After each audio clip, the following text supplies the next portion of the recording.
Hello everyone, my name is Christian Lloyd Olvida. Today I'm gonna report the different types of tests. So I have 5 tests which are drug test, paraffin test, explosive, UV light, and micro etching. So first we're gonna discuss the paraffin test. So what is a paraffin test? So paraffin test is also known as a dermal nitrate test. It's a forensic procedure used to detect the presence of gunpowder residue on a person's hands. So, paraffin test is to detect the person who used gun recently. This usually performed on suspect of gun-related crimes, establish whether they have recently fired a gun. So, as I said, so paraffin test is a test performed by covering a suspect hand with a layer of paraffin, which after cooling could be broken off the paraffin threatened with an acid solution. This paraffin test, pwede siya, mo siya procedure sa paraffin test. Gamitan mo siya ay pwede kandila and katong wax with an acid solution of dipenilamine, reagent used to detect the presence of nitrates or nitrites. So, as I said, the wax, initon do siya, ibutang din sa inuhang kamot, then madetect din niya o nagpabuto ba ka o pusil or wala, madetect maguna sa paraffin test o nakapabuto ka kay ang positive result then buried as a blue fix of the wax blue ang iyang color. So na din type format anang paraffin test. Ang sample niya kay Republic of the Philippines, Department of the Interior and Local Government, National Police Commission, muna ang heading niya guys, Philippine National Police, and then where the police station nakalocate din memorandum for Director PNP Crime Laboratory. Ang from niya is which is ang nakabutang nakalocate ang police station nga ipasahan ani form. Then the date. First, request conduct paraffin test on an accompanying specimen to determine the presence of gunpowder or nitrate. So kailangan ginato ang we need the hand of a perpetrator nga nagpabuto sa pusil para ma-detect nga siya ang nagpabuto. Mo maguna siya ang ato ang kailangan para makakuha o result. Ang specimen nga is katong kamot, mabutangan do siya o katong wax. Nature of the case, ang case din nga yahang nahimo ug kuan ba nagpabuto kuan po sila itong murder and etc. ug unsa ba ang iyahang case nga nabuhat nga kuan sa pusil kay ang paraffin kay kuan man siya sa pusil jud sa mga nitrite, mga pulbura. Victim, katong biktima sa nitabo nga case, ang suspect dayon, itong lalaki nga nagpabuto. Then, time, date, place, of occurrence. Butang to nimo siya diya guys, ulat nimo. Specimen submitted, katong hand of the person, conduct of paraffin test. Further request that this office be furnish a copy of examination for our reference. So, kailangan ang police station must have a copy of the reference. Copy of the examination, the result of their reference for consideration. Then there's a last is chief of police, kung kinsa assign na police diya nga station or nga lugar, jurisdiction. So the next examination is a drug test. So drug test is a procedure that involves analyzing a biological sample such as urine, katong ihi na to guys, blood, saliva, laway, hair, or sweat to detect the presence of legal or illegal drugs and their metabolites in the body. Ma-determine na to, makita na to sa drug test, pinagi sa drug test, o nag-take ba ang person o legal or illegal na drugs. Usually, ang kaning nga i-take is for the criminal controls. So, ang importance is the purpose of drug test is to determine if an individual use or misuse drugs. Makita na to dito sa test. So, ang kailangan to i-explain isa-isa kay para makabalutag unsa din ta sa format katong form. Drug test can identify a wide range of substance including legal drugs or cocaine, marijuana, opioids, and penicillin, PCP, as well as the prescription medication and over-the-counter drugs. Usually kay katong shabu ang makita na to gamit ang person. Ang gamit din nga kang specimen is katong ihira, usually butang atong sa test nga butang. Then dire na din ta sa form, request format for dangerous drugs, katong format ng examination. Ang heading din na guys, mao sila tanan, same na sila og mga heading. Makita naman nato sa Dari sa screen, Republic of the Philippines, Department of Interior and Local Government, National Public Commission, Philippine National Police. Then, ang kanang duha ka blank ug asa na locate sa city ang police station. Mo na ibutang di ang memorandum. Mo na ni makita nato for, from, subject, og date. Ang for the guys is for crime laboratory sa PNP. Pwede po siya ka ng forensic unit na ito ipasa. Then, ang from then, aha nga police station na locate. Then, ang subject is request the dangerous drugs examination. Mo man na ato ang katong drug test. Number 1, request conducts dangerous drug examination on the accompanying specimen to determine whether it contains dangerous drugs or otherwise. Makita na to. Ay mag-contact kaning specimen sa tao nga gabuhat ba siya, ay ga-take ba siya illegal drugs or wala. So, ang nature of the case guys, kung nag-take ka og kaning illegal drugs is kuha na to siya sa Comprehensive Dangerous Drugs Act of 2002, otherwise known as the Republic Act 9165, mga known kayo sa Philippines. Then, number 2, suspect. Then, suspect na to sa dili pa katama kaingon og kining siya ba gyud to kay suspect man siya.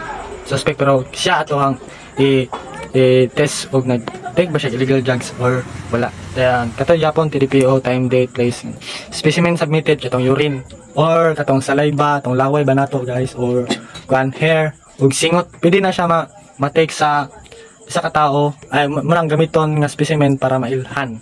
Then, further request that this office be furnish a copy of cross-matching examination result for reference. Makita na to din sa last o nagamit ba siya gula din magatag apon tao kaning copy sa police, sa mga police para na sila ipang sa record nila. Then sa last din is chief of office. Wala siya ang or chief of police na mga na-assign dia. Ang example dire kay si Chief of Police Albert R. Sator. Then next examination or test is the explosive test. So first of all, kailangan natin may balaw sa explosive.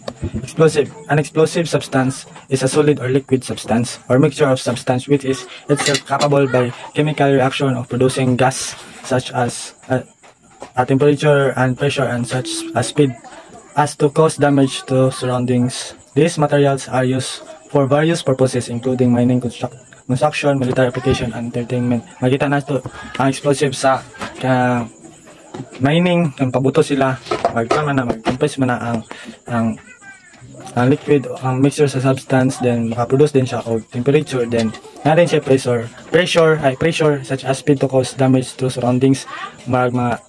Basta explosive, pabuto na siya, understandable naman na sa tuwa. Explosive, after an explosion, residue from the explosive that was used will be left behind to identify the type of explosive use. Mailhan na to diri nga unsa ang explosive nga gamit sa pagpabuto. Then the investigators may use an ion mobility spectrometer, IMS, handled chemical detection device. So identify residues that may be present around the blast site. Makita na to sa yung site nga pagbuto niya unsa ang kaning gigamit nga pabuto para milhan sa mga investigator magamit sila og detection device. Then kaning guys, na rin siya mga example diri. Pakita na ko sa inyo ha. Nada sa screen ako ra i-send. Nada siya sa screen sa taas. Muna ang mga mga examples. Then ang form na din, makita na nato dito sa request form. Memorandum. Ang form din niya guys, pare-parehar gina siya sa mga lahi nga test. Pero different lang siya o kini subject. First is katong heading, katong Republic of the Philippines, itong heading diyan, Philippine National Police Commission, o asa dapat nga police station nga na-locate. Then sa memorandum, makita po nato diyan ang for, from, subject, and then date. Sa for day kay Director PNP Crime Laboratory. Para sa mga sa Philippine National Police Crime Laboratory, pasa nato dito. Then from, asa din nga police station. Then subject a request for trajectory test. Katong ang na siya guys, ang example na siya sa format nga nadere is katong ang balik ka nasunog. Then request conduct explosive examination on accompanying specimen to determine the component explosive ingredient. So, makita nato diri sa number 1 ang unsa nga explosive ang gigamit gamit para ma-determine yun sa pagkitabo. Then ako naman itong gi-explain sa inyo ganiha nga ang katong mga investigator magamit sila og test o mga device para ma-detect nila og what kind of kaning pabutoy lang gamit para pang-explode. Nature of the case dire din makita na to sa nature of the case. Ang example is yung homicide. Itong katunan ning sa naitabo guys, example ang victim there is si Darlene Gutierrez, suspect wala kay homicide man. Then time, place, date occurring place evening at the second floor of the house. So makita na to dire nga kuan tanus gabi iba din sa asa second floor sa lahang nga balay. Then submitted din nga specimen kay katong a straight horizontal line that it was fired inside the house. Muna ang ilang ginadetect sa investigator para mailan unsa ang ginagamit nga explosive ang explosive. Then muna lang gipasa sa straight horizontal line that was fired inside the house. Na sila kung duda to further request that this office be furnish a copy of the register examination. Wala ka parang gingon gina guys nga ang copy ang Philippine National Police mangayo sila og copy para na sila i-record then for consideration sa alang nila. Then ang kanay din sa ubos is kato na din nagalingkod sa for example si Jemar Modekilo, Senior Superintendent. Wala siya as explosive guys. Next examination will be the ultraviolet or the UV light. So first kailangan nato mibalaan og unsa gid ang UV light. The ultraviolet UV light allows investigators and forensic researchers to examine clues and recover evidence that could not have been previously detected. And UV technology can also be used to scan a body or a crime scene for evidence not noticeable by our naked eye. Various wavelengths of ultraviolet energy reveals hidden blood, fingerprints, fibers, and subcutaneous bruises on living or dead bodies. So this test will be the UV light. Goods kayo pang investigate ang ultraviolet kay makita sa ultraviolet ang dili na to makita sa tong naked eye. Ang ultraviolet light ray makuha ang energy, ma-reveal niya ang atong mga hidden blood, mga fingerprints sa crime scene nga naitabok. Then mga fibers or sa living or dead bodies nga mga bruises makita na sa ultraviolet. Then pareha sa example na ni diri sa screen, di ba makita sa gamit ang UV light, makita ang fingerprint sa isa ka tao. Then dito na din ta sa form. So sa form of macro sa form sa UV light different it is similar siya sa other examination kaganihan nga akong ginadiscuss na siya heading. So muna ang heading na guys, Republic of the Philippines, Department of Interior and Local Government, National Police Commission, Philippine National Police, and then ang kanang duha ka blank is where the police station is located. Makita na to diha. Then ang memorandum dire makita po nato ang for, from, subject o date. Ang for is for the Director PNP Crime Laboratory. Pasa na to dito. Then ang sa from po dayon is from kato din sa police station nga nagkandak ani nga nagkandak ani nga test or the form nga naghatag. Then sa subject then guys is the request for ultraviolet fluorescence powder test. Ang other term din sa ultraviolet is the fluorescence powder test. Muna gapon na dire sa date na to. Ang date niya guys is similar gapon sa other nga kanus date. For example karon din nga date ng butang. Then number 1, request conduct examination the persons of kato ding name of arrested person, arrested suspect, ihada yung age, yung civil status, ug kan ba siya? Then occupation, yung trabaho, and then the resident of conducted at about time and evening at kanus ayan. Then ug asa today. The nature of the case, ihading crime nga naganap, yung crime nga nabuhat. Dayon ang victim, naaga po ni biktima. Butang na to diya ang ngalan sa na biktima. Ang suspect din katong name suspect, name of arrested suspect. Butang na to dito. Then ang time, date, place, current, then gyunsa ug asa ug kanus time, date, place wala.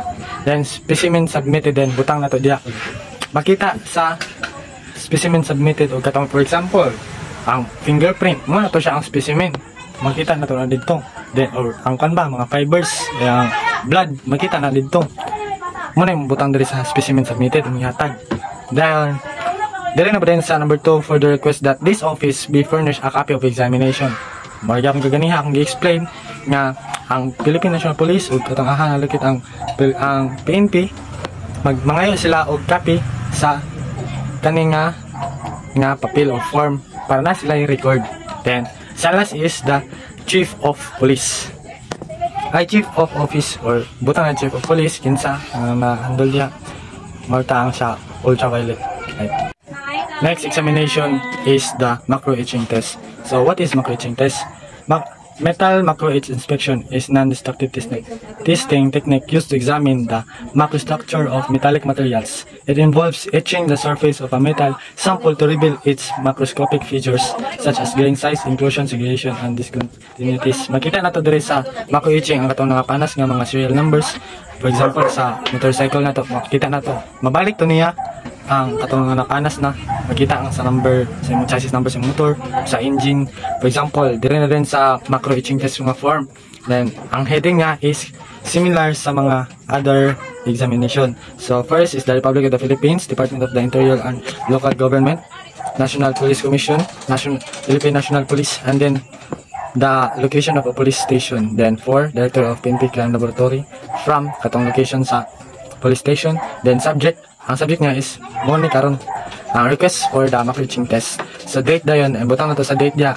Kanus magkano itong form din. Request conduct macro etching examination on motor vehicle. For example, katong gingon gani nga motor vehicle described below. Make type dan is katong magamit ka og carbon imong ipahid dito sa chassis number sa imong motor. Naraman to sa kilid, ikuskus nimo dito. Pilitan din mo sketch tape. Pag pilit mo sa sketch tape, pag sa sketch tape makita din to ang chassis number sa imong motor. Mo naka kon sa macro etching. Then color sa motor dayon.